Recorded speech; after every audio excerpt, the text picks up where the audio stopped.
at the time I was leaving Amazon, I actually wanted to start my own business, but I had no idea in what. So decided to postpone that idea and look for another corporate job. So Disney tick all the boxes. I joined Disney. And Hmm. 10 months in, this idea of career coaching dawned on me. I was helping hundreds and if not thousands of candidates at Enworld prepping for interview and changing their resume. And I think I was very good at it.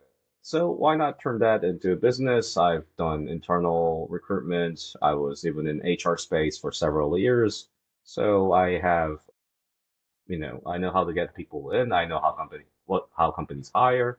So let's take that into practice and turn that into a business. So the career coaching was always something that you wanted to do. I mean, you had the expertise of getting into Amazon and your change of getting rejected at N World and then gaining the skills to get in. That's already like gives you some expertise in my mind. And then seeing that you were an internal coach, right, as well in Amazon. I guess that's like it's kind of led up to this point. But at what point did you realize like about the career coaching and what has that really morphed into? So I wasn't necessarily interested in career coaching, but I worked backward from what I can offer.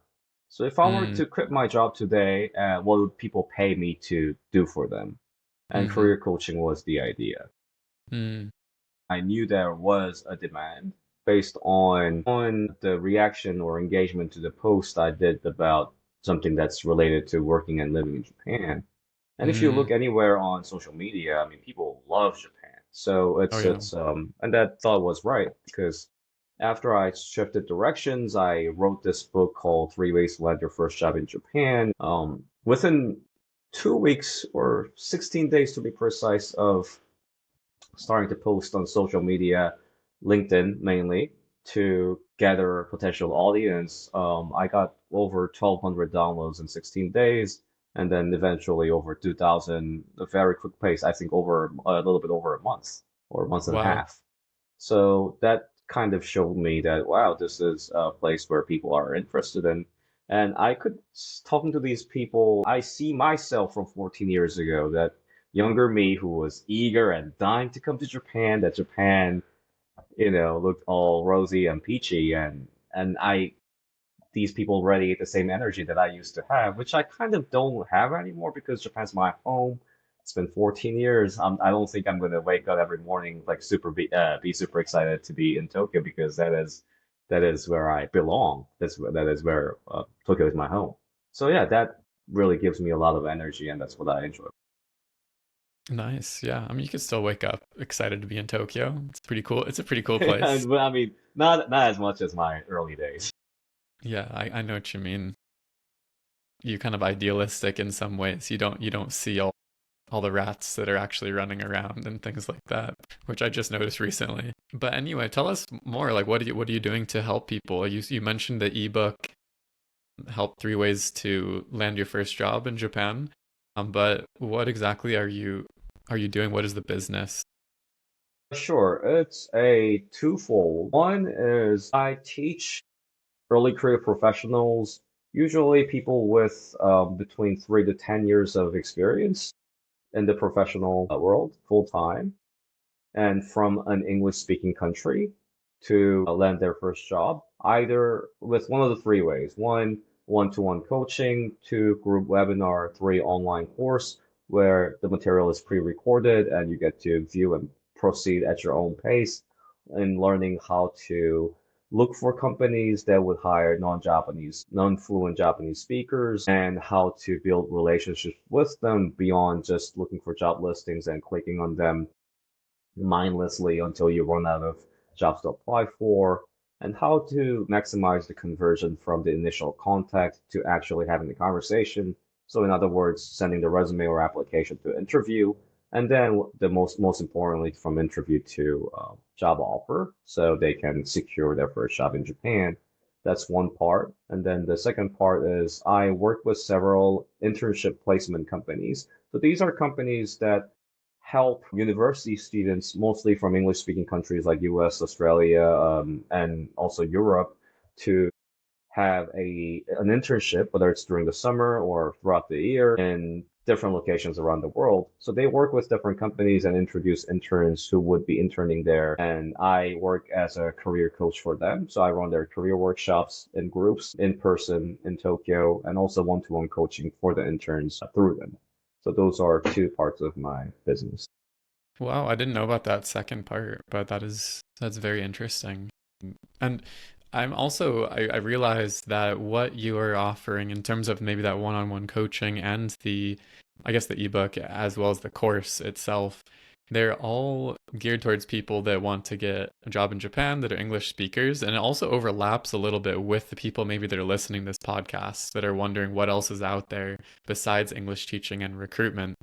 So maybe if anyone listening to this wants to go and download the course or have a call, having a conversation with Kelvin could maybe open up some of these doors as well.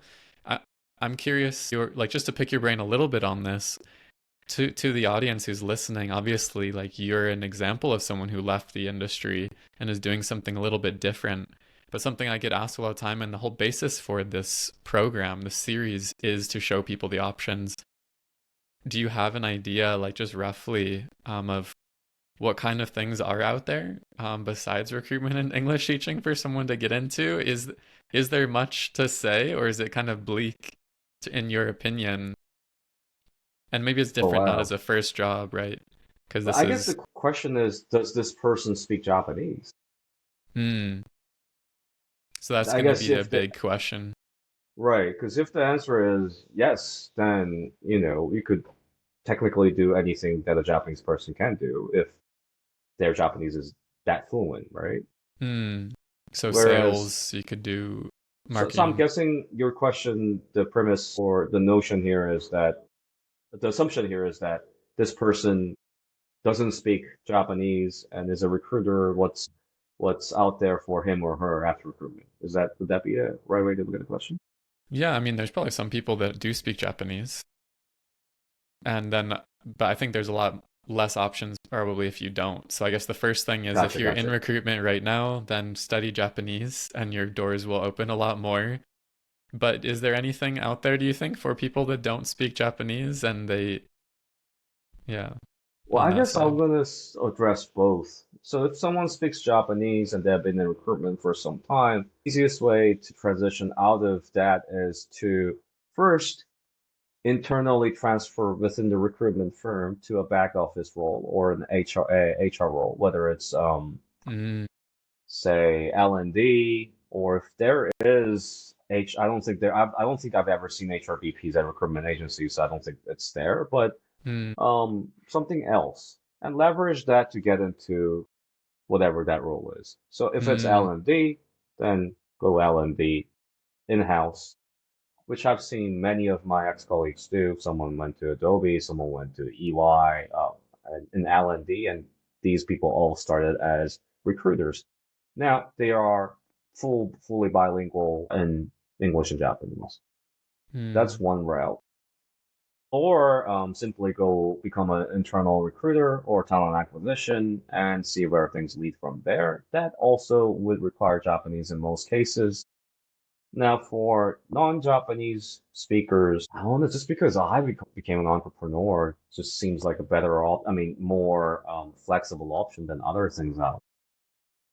But at the same time, had a permanent resident. I have a PR. So at the time I started my company and left Disney, I already had PR. So there were no visa restrictions or whatsoever. So it was easier for me to venture out. But I think I would I guess I would be an advocate of starting something on your own because mm, these days in the age of the internet is also like sound like an obsolete term because the internet's been around forever. So it's almost like today, in matter of hours, you can come up with an amazing website, like a personal website or a website to sell something without having zero knowledge of coding. You could even mm, design logos with an AI helping you. I designed my logo using an AI support, which took me a couple of hours to do. I made my business card on my own with zero like design knowledge. So there are all these tools out there to help you get automated, help you get established, design, brainstorm to the website. So yeah, the possibilities are endless. I guess the question is, what can you offer? Work back from yourself and think about two or three things. If I were to start, what would people pay me to teach if you don't have, I mean, because selling something, it's if you want to buy like import something and sell or manufacture something and sell, that involves a lot of initial cost. Whereas knowledge service, it doesn't cost you a penny. I mean, it will cost you whatever services that you buy online to support your business, but it's not going to be a huge investment. You're not going to take out a loan to do that. So that's something that I would recommend people. Yeah, that's a good one. I mean, I'm having a lot of entrepreneur people on the podcast. That seems like a path a lot of the time. You're someone who speaks fluent Japanese and English, and you still are going the entrepreneur route. So I think that also says something. Also, my impression is this knowledge as a service. I think because it's getting so easy to do it, like you said, anyone can go out there and design a brand and a logo and a website. You don't even have to pay anyone to do this and take much time. So as the bar gets lower and lower, this is, my just speculation, but I think that this, if it's not already completely saturated, it will be completely saturated very soon. And so there'll still be that need for someone who's doing that wine import business, right? Or something that, like me and my brother started this recycling business. It's very hands-on, right? Physical kind of items. But I think there's probably needs there, going out to the countryside as well. And there's a lot of opportunities in Japan specifically. And if you have recruitment money out there, like you should have enough money saved up after a couple of years if you're really performing well that you can go and start that business and have a pretty good cushion. So I appreciate your insights on this. Yeah, and even the city of Tokyo, they have a special business loan for foreigners that I forgot what the conditions are, but I think they let you borrow up to 1000 yen as a seed money for your business. Wow. So if you qualify for that and if you're serious about it, you could go after that. There are other Hmm. ways to source money. I mean, I don't recommend sourcing money to get started. I just recommend doing something that has zero or minimal initial cost. Mm-hmm. But there are ways to do things. Yeah. I guess, sorry. So other one, if they want to stay in the corporate route, there are more and more companies that seem to operate in English purely compared to 2017 when I transitioned from recruitment agency to in-house. Hmm. So if you have a list of those companies, if you do some market research, I mean, every recruiter knows how to do market research on the companies and the roles out there. So use that to your advantage and map it out and see what companies that you can situate yourself into. Brilliant. Yeah, that's a good suggestion as well.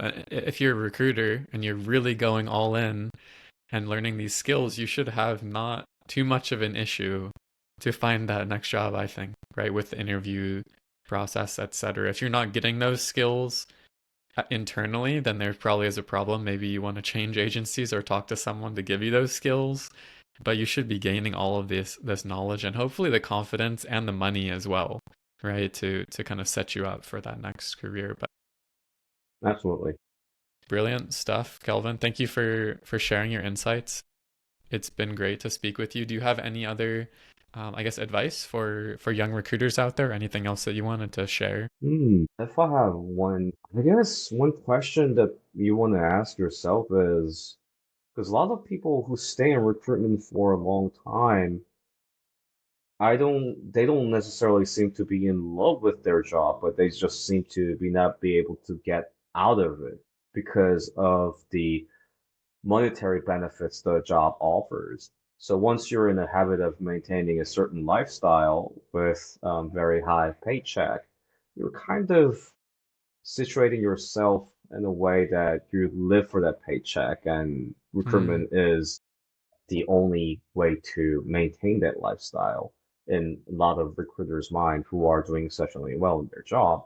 But at the end of Yeah. the day, I mean, if you fast forward 10 years, looking at how much you like the job or how much you don't like the job is that how you want to spend life? I guess a good question that you can ask yourself because at the end of the day, big fat paycheck from recruitment comes from a lot of hard work, and you're spending more time working than enjoying the lifestyle that comes from the paycheck. So in that case, you are actually, living the life of a recruiter rather than the lifestyle that you want to afford as a recruiter. So I think that's a good question to ask. Do you want to, occupying your life the blocks of hours and days and weeks with that job or not? I guess it's a good question. Thank you. I mean, you're doing my job for me, I guess. Talking about the golden handcuffs, right, of this job. And I think on the other side of it, like if you do need to be there to support your family and you don't want to give this up, then at least be fully accepting of that, right? And don't be begrudging about the fact that you're doing this job, or be proud of it and give it your all, and maybe have a plan as well of like, okay, I'm going to do this for 5 more years. I'm going to save up this amount of money, and then I'm going to pursue something that it's really lighting me up. Or, that's kind of how I came into it as well, is with this idea that I'm going to get in, make a lot, and get out. And again, there's people that want to do this forever, and that's awesome. But there's also people that don't want to do this forever, and they stay in it forever. And it's kind of sad for sure to see that. So thank you for sharing. And the last question I have maybe is, you did transfer out of recruitment. How different was that lifestyle in the TA world, and how different is your lifestyle now as well? Ooh, a lifestyle. Yeah. Just not a lot of work, right? I mean, because, okay, so when I got my job at Amazon, my base increased more than twofold. So Hmm. what was, I'm not going to disclose the exact amount, but what I was getting in my pocket every month was bigger than what I was making from recruitment. And that was guaranteed, right? Hmm. And plus, Amazon, every employee is awarded with RSUs. That's from anyone coming fresh out of college into Amazon, all the way up to Andrew Jesse, who's the CEO.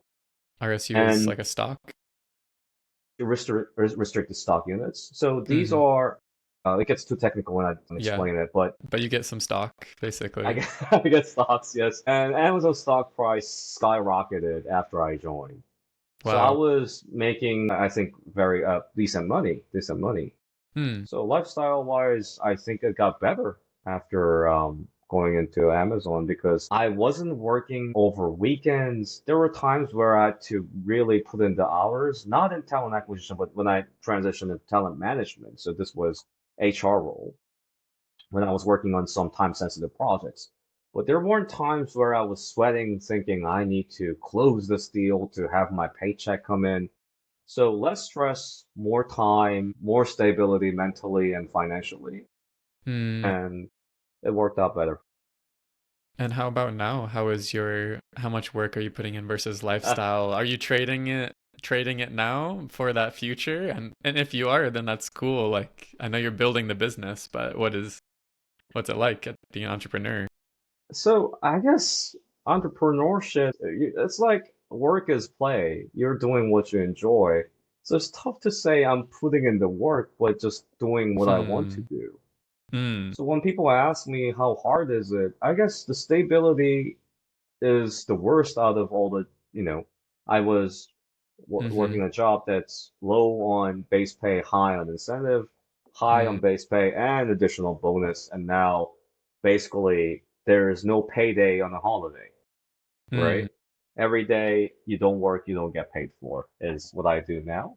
And I love it because working with limited resources and trying to really think about ways to boost your business makes you become really creative. So it's almost like kind of like being on a survival mode, but at the same time you're like the strategist trying to come up with different ways to maneuver this war or combat that you're in, and how do I win Hmm. this? I need to win this.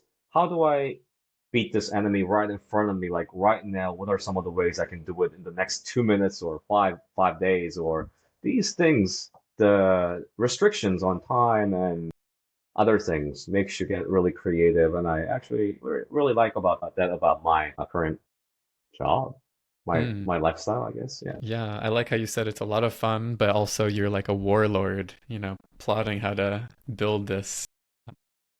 Yeah, Yeah, build yeah. this. I guess the creativity is what I like the best about Yeah, my what I do now. nice. Awesome. Well, great to hear all this from you again, Kelvin. I really appreciate it. And what's the best way for people to find you if they do want to reach out? Sure, sure. I'm on LinkedIn. If you search by Kelvin Ro, that's Kelvin space Ro RO, and you know my face. So just click there. And if you're someone outside of Japan looking to start a career in Japan, or already in Japan looking for jobs or better jobs, then you can have a look at my ebook, see if it makes sense to work together. If I have spots available, I'm not taking in new clients at this time. But yes, if when I do, then yeah, be great. Awesome. Perfect. I think like 9 out of 10 people that message me on LinkedIn are looking for a job in Japan. So I think you're in the right business, sir. I'm always pointing them your way. So, Thank you, okay. thank you. Have a Thanks for nice having me, rest Levi. of your week. Yeah, likewise. Speak to you soon. All right, talk to you soon. Okay. Bye.